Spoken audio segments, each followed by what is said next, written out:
Hello everyone, thank you for having gathered this late Sunday afternoon. My name is Audrius Sabūnas and today I'm going to present a topic with a very poetic title, but I hope that the content will be more rational. It's about the ways how we can contribute to saving languages from extinction.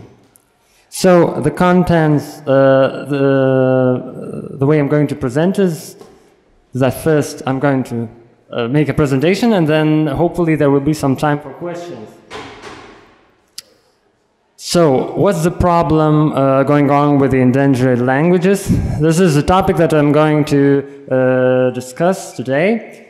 Apparently, because of the globalization, there is a dilemma regarding the most vulnerable languages because they can be either empowered or they will die, or they can die in faster paces. So I'm going to present the fragility and importance of linguistic diversity, as well as the complexity of the reasons behind the language extinction, as well as putting some optimism that we can change the situation, as well as the need to take an action. So what is the language loss? I think all of us have heard of this phenomenon. It's really heartbreaking when we consider linguistic diversity in the world. It means the language has speakers. It means the language has no speakers, or that it is no longer in current use. And usually, a language does not get extinct just suddenly. Usually, the process that precedes it is a language shift. So that means a gradual displacement of a language with another one. It happens very often in case of the languages which are minority languages and are dominated by bigger languages. Why languages die? Well, there are many reasons, and we can talk about political nature. Sometimes we all have heard of assimilation policies, or the cases when the government does not do enough to fight, to tackle the problem of language endangerment, as well as there might be economic nature, due to which there is an increasing migration, which is horrendous for some tiny languages. Of course, there are some cultural nature when languages are no longer spoken because their speakers think that it's a shame to use their tiny language, and they prefer some, let's say, economically empowered languages. And of course, there are other reasons that might be listed. And I'm going to talk more about some reasons that are underreported, according to me. So what do you think? Can climate change affect the language development? Well, my finding is that my new discourse is that climate change can indirectly make the languages become endangered in a faster pace. So we have sea level rise, and this problem is jeopardized by the climate change, and there are countries, especially in Oceania, which are located very low above the sea level. So it's really dramatic there. And if we assume that the sea level rises by half a meter, most of these islands would sink, and the people that live there would have nowhere else to go but to migrate somewhere, and this is when they might forget their native tongue due to the language shift to the language which would be dominant of their new home. Also, extreme events might reshape languages even more dramatically, as well as some regions might experience big changes in the precipitation, for instance, floods or droughts, which also might lead to migration, which would be very unfortunate for tiny languages. So in the end, we have synergy of climate change and the natural, let's say, sociological processes of some languages becoming endangered. What's synergy? Synergy can be thought of as a result that is greater than the simple sum of its parts. So in this case, climate change becomes this summing part which drives the language extinction in a quicker pace. And there are some examples like Kololago language in Australia, which is shifting to broken, or language convergence. So, just as I mentioned, there are different regions have different vulnerability related to the sea level rise, and the most dramatic situation is in Oceania and in the Pacific Ocean, where they have a lot of tiny islands which have tons of different tongues, and it might really change the situation to a worse condition. What happens when the synergetic effect applies? There are documented language shifts, or there were also death tolls due to natural disasters such as Dusna language in Indonesia. Well, overall, there are not many studies done. Actually, no studies at all done about this relation between the climate change and language extinction. But according to one professor of a certain university, he noticed that Shina language refugees used much more foreign derivatives than their other countrymen that would live in their original homes. And also, there have been studies conducted that languages have some peculiar knowledge in themselves. So that's why they are so valuable. I try to make my own study. I'm actually thinking of making a much more, a much deeper study in the future, but as far as I found out, Austronesian language family members would be among the ones that might be affected by the climate change, and the Pacific region is the most vulnerable. In case of the sea level rise, it's much more, now it's much more complicated to talk about the climate change impact on, it's much more complicated to talk about the ways droughts and floods might affect language endangerment. But overall, we have similar projections with Pacific and African regions being the most vulnerable ones. According to UNESCO, there are almost 2,350 languages that might be considered endangered, and most of them are definitely endangered, which means that the youngest generation cannot speak the tongue, so it's really vulnerable, and the least thing they need are another forces that drive them to extinction. And language distribution is also uneven depending on the continent. While we see that the population in Pacific region is really, really small, on the other hand, the diversity is so big that we have 1,300 languages spoken in the Pacific region alone, so you can compare the proportions, how uneven the regions are.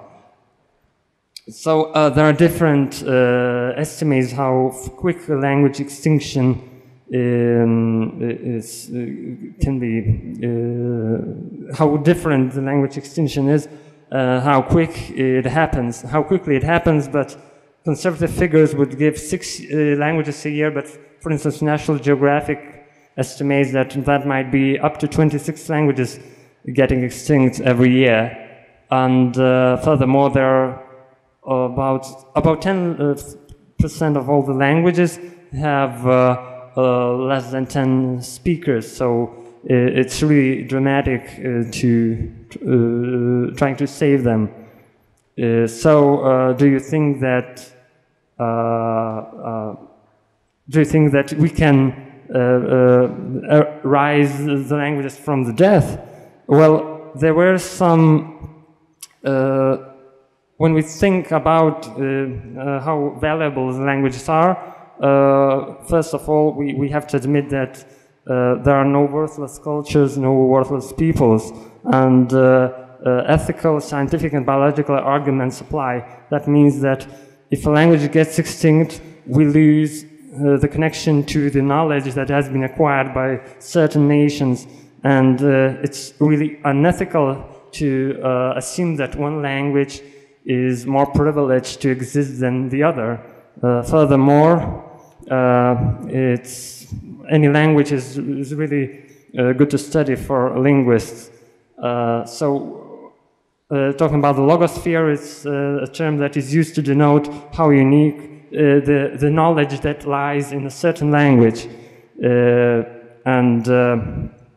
Each language might tell us something new that is not present in the other languages, and that is especially the case for some tiny languages spoken in islands. So anything we can do? Is there anyone here who is learning any endangered language? Good. So yeah, it's really nice to see some polyglots doing this, because the most active, of course, the best step to do is to trying to save these endangered languages by studying them or documenting them. But yes, so in this case, we can become microglots. If we can allocate some time, we might be able to popularize them, or we can study the language as theoretician, or if we are interested in, I don't know if there are any Wikipedians here, but we can contribute to Wikipedia in smaller languages, so they might get digitalized, and that is their path to survival. Or we can help the native speakers of endangered languages in various means. What if you say that, yeah, I do not have time to save a language? Of course, I'm not saying that each of us can spend time to learn an endangered language, because yeah, it has some challenges, and some languages are poorly documented, and they have almost no learning materials. But there are also some other yet indirect ways to save these languages. So I'm referring again to the climate change, because as I mentioned earlier, there is an indirect connection between the climate change and the language extinction. So if we are all more conscious about the carbon footprint, we might avoid the disasters that might happen if if the sea level rise becomes very drastic. Also, we should leave the assumptions that one languages are better than the others, and we should encourage those speakers of tiny languages, if we encounter any, that their language is not worse than the other, because this is what the cultural cringe is. As I mentioned earlier, some speakers really think that a tiny language is not worth being spoken. And yeah, as polyglots, we might use our reputation to convince others to take some smaller languages. There are some examples of success. For instance, Wikipedia is doing a very good job here because out of 285 Wikipedia versions, 76 contain endangered languages, including 3 for critical endangered ones: Manx, Cornish, and Hawaiian. I mean, Wikipedias with more than 1,000 articles. Plus 5 Wikipedia versions have over 50,000 articles. All these languages are endangered and really need digitalization. There are also other examples like Quechin Wikipedia, and as well as dozens of Wiki incubator projects that will hopefully turn into Wikipedias in some time.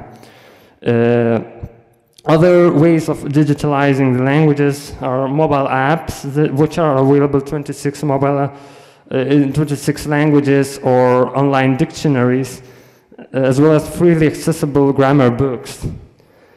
Of course, popularizing through the media is an even more powerful way to make languages more empowered.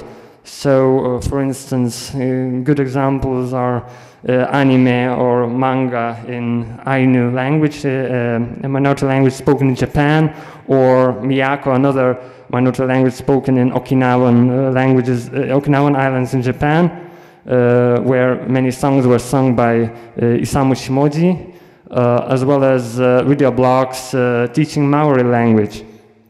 Also, Island Languages Day, which are becoming more and more popular in Okinawa to popularize not only Ryukyuan languages spoken in Okinawa Islands, but also Ainu. And Liat International Song Contest, which is an alternative to Eurovision, where only minority languages of Europe are used. And there are some even more impressive examples of resurrected languages. Hebrew is the best example of becoming a successfully spoken language, even though formerly it was just a written language. Other, yet a bit more modest examples include Manx, Cornish, Livonian, or Bangala. So, my point is that it is better not to wait until the language dies and take an action now. Another examples of success include the languages that are on the verge of extinction or are just simply endangered, and which are being revived.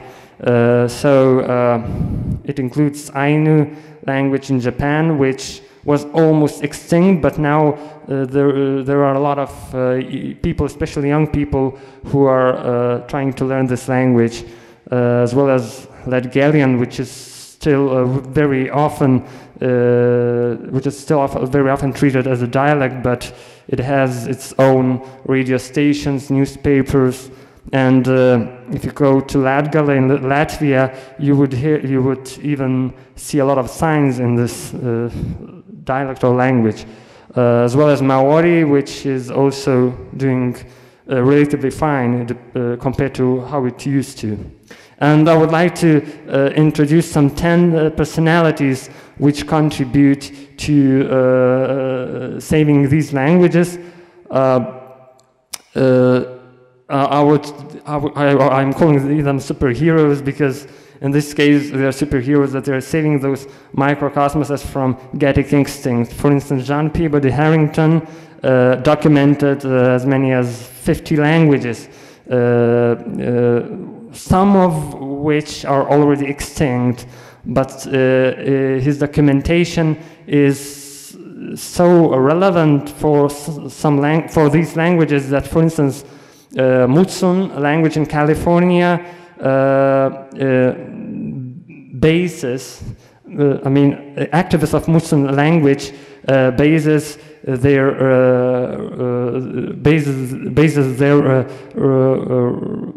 revivalism on the notes of this researcher. Also, another example is Giichi Nomura, who was an Ainu activist and raised awareness about his language, even in the United Nations. And ever since his activism, Ainu language is at rise, even though it's still spoken by probably less than 100 people. Another example is Simonas Firkovičius, who was a Karaim language activist. It is a tiny language spoken by about 50 people, mostly in Lithuania, and he was very active in cultural life and translated a lot of masterpieces from foreign languages to his native Karaim tongue. Or I had a honor to meet Fija Byron, who is an Okinawan language activist, because I'm also studying this language, and we had some 5 hours talk about how we can change the pace. And well, he's an Okinawan cultural and language teacher and activist, and obviously he's the most popular in popularizing Okinawan. Another example of an activist from Okinawan Islands is Isamu Shimoji from Miyako Island, popularizing Miyako language, which is used in most of his songs. Also, my fellow countryman Ans Udovice is a person who founded Samogitian Wikipedia. I'm not going to discuss whether it's a language or a dialect, but recently it has gained an ISO code, SGS, and thanks to him, it's becoming more and more digitalized, and less Samogitian speakers feel cultural cringe. Another example is a person who is important in reviving Breton. He drew a map where countries were written in countries' names were written in Breton, and it's called Atlas of Stateless Nations, Minority Peoples in Search of Recognition. So by this he also popularizes other endangered languages. Other examples, South African composer, musician, and activist Neo Muyanga, who sings about different endangered languages and the need to revive them. Or Andres Uzuna, Paraguayan activist, who works extensively about his native Chamacoco language. Also, one of the leading figures in Africa in saving endangered languages of different African tribes is Dr. Taiwo Peyemi Agoyi, who's a member of many African linguistic organizations and is leading studies about different languages that might disappear in a few decades. So the final remarks are the ones that language loss is no good, so the more species, the richer the earth, and the more tongues, the more diverse our civilization. So we should do all we can to save the fragility of this wonderful diversity. Furthermore, each of us can contribute more or less to the survival of languages. So yeah, this is a good message. We can turn the globalization into a positive direction, because otherwise it might assimilate smaller languages. But also globalization enables us to have more opportunities and tools to save these languages. And the appeal to especially to hyper-polyglots, to shelter endangered languages by including them into their lists of languages they learn. So, ďakujem pekne for your attention.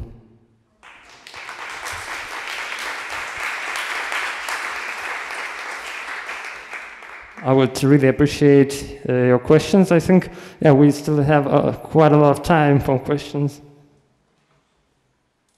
Yes? So you said you were working on, or you were studying Okinawan, right?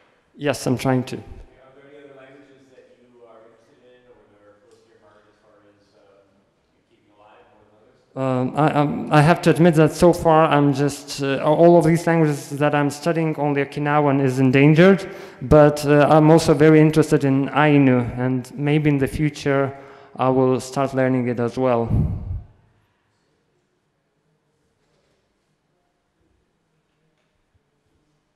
Yes? What are the main criteria to categorize a language like an endangered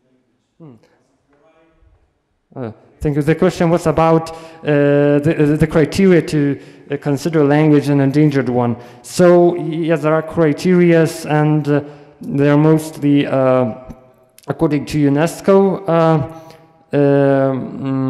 there are like 5 categories: vulnerable and severely critically endangered, and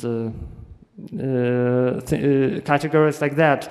But the least dramatic category means the languages which are shifting to some bigger ones, and the second least dramatic category, which means that a younger generation can no longer speak in their tongue, only the older one. So when we go down, more and more criteria apply. So basically, it's about language empowerment.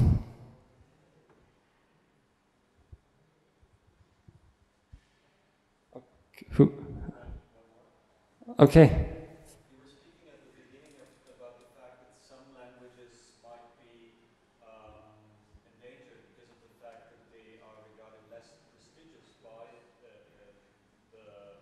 respective speakers. I know very well of this because I'm studying the language of the Roma, Romani. Do you have any experience with this? Could you speak some particular language? Yes, thank you for a question. The question, for those, I don't know if everyone has heard, it's about the prestige of languages and whether I have experienced the situation when people feel ashamed to use their tongue. I have a very interesting experience since I can speak Samogitian, which is usually considered a dialect of Lithuanian. So whenever I go to Samogitia, which is Plungė is a hometown of my mother, and once I went to the train station and asked in Samogitian for a ticket, so a ticket officer just smiled to me in like slightly humiliating way. So I think cultural cringe really happens. Also, I find it interesting that some Okinawans, inhabitants of Okinawan languages, who can no longer speak the tongue of their parents, claim that this is a dialect of Japanese, but then they cannot speak this language, and they say that there's no need to speak it because it's just a dialect. So yes. Yes? I remember reading an article by an activist who's working with various revitalization efforts. Unfortunately, I don't remember his name. But I remember he made a controversial proposal that in order to ensure the survival and revitalization of the language, it needs to be perhaps to some extent divorced from the traditional culture of the community that uses it.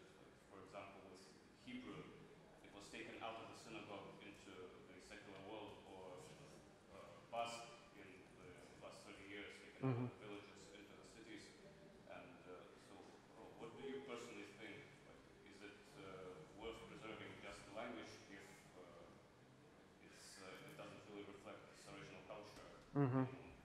Good question. The question is about whether there was a question that it was heard that according to one controversial solution,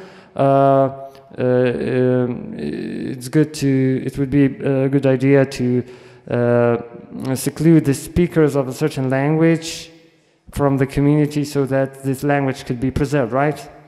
No, it's more like in order to revive the language, it needs to be spoken not just by the traditional community, but for example by the people living in urban communities and not necessarily like used just for traditional activities, but also in. Oh, so the language should be spoken in urban communities, and not the original communities, right? This is an interesting viewpoint. What I would agree about is that even those languages which are not standardized at all, the only thing to ensure their viability in the future is to standardize them and to make them more global and corresponding to current challenges. So maybe in a sense they should be also spoken not only in the original communities but also outside of them. On the other hand, I haven't really thought if it would be a good idea to make it forcibly. Maybe it shouldn't be. It should be made automatically. If there is a migration of those people speaking those tongues. There should be all the possibilities made for them to retain their language. Otherwise, I don't think it would be a good idea. I hope it answers to your question.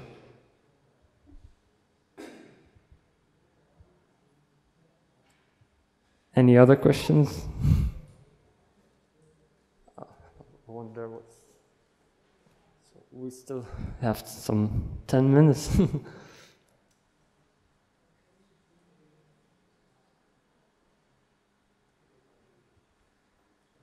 Okay. Yes. It seems like you know a lot about a lot of different revitalization projects. What is, in your eyes, the most successful or your favorite, or what is the most amazing language revitalization story at present that? Yes.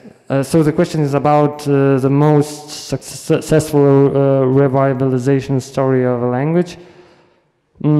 I still think Hebrew is pretty amazing. I mean, the example of Hebrew is pretty amazing. On the one hand, we all know that it was sort of written language, so it cannot really be compared with, for instance, Breton or Manx.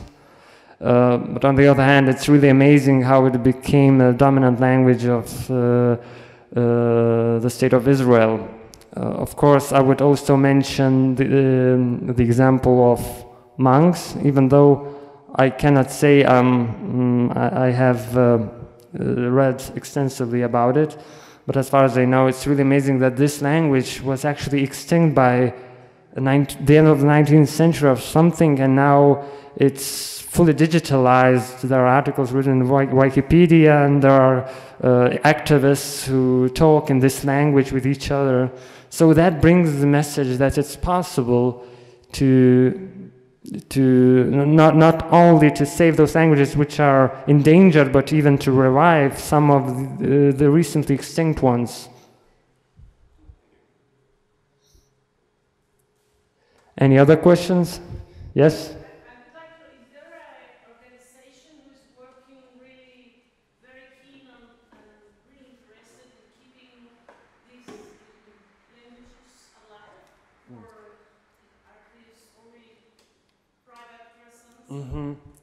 Yeah, a good question, thank you.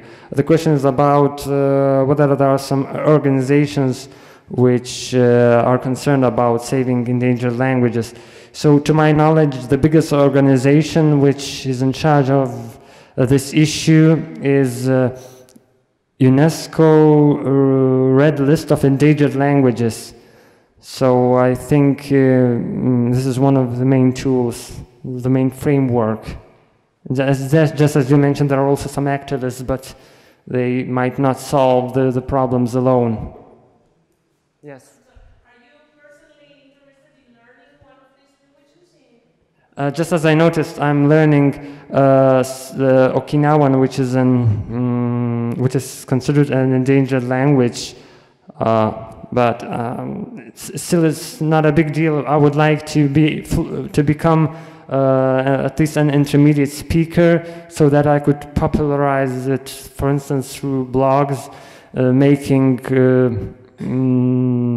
the native speakers of this language being proud, because obviously if a foreigner learns your language, it means that this language is worth being saved. Thank you. Thank you.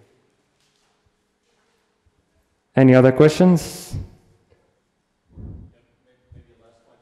Yes. Speaking of Max, and I know that in Cornish, for instance, the situation was similar. Yes. In Cornish, the problem is that the scholars really don't agree on how to standardize the language. So there are two forms of standardizing it, and there's a lot of dispute going on the one hand, and then on the second hand, you were mentioning Belarusian. Belarusian is actually a language spoken by a lot of people, but the government is not really putting a lot of energy in making people speak it. So what would you think of situations like these, where actually, I mean, there is a movement supporting the revival of an endangered language, but then it's not really carried out in a way that it should be. Thank you for the question. The question was about mentioning that Cornish language is one of these successful examples. And yes, I agree. Manx and Cornish are, I would say, equally successful examples, even if Cornish has some, even if there are some different opinions about how it should be written by different scholars. And the other half of the question was about the situation of some state languages that are considered endangered, namely Belarusian.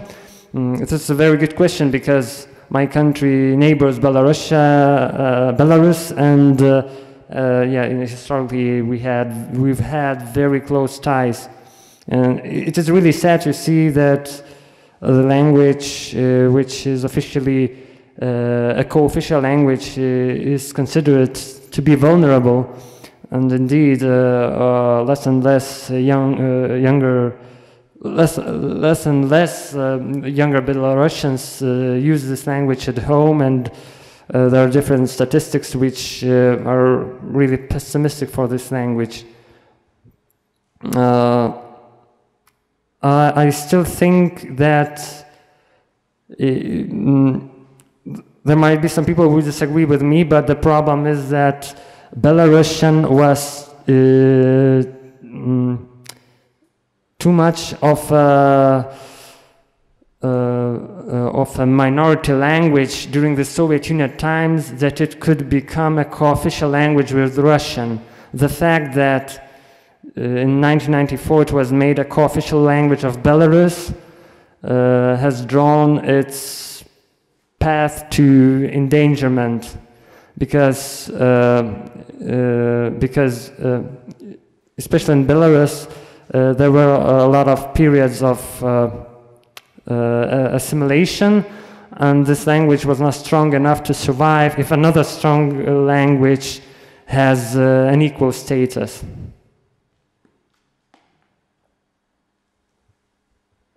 So, any other questions? If not, I think we can end today with the presentations, and thank you all for your attention, and have a pleasant evening.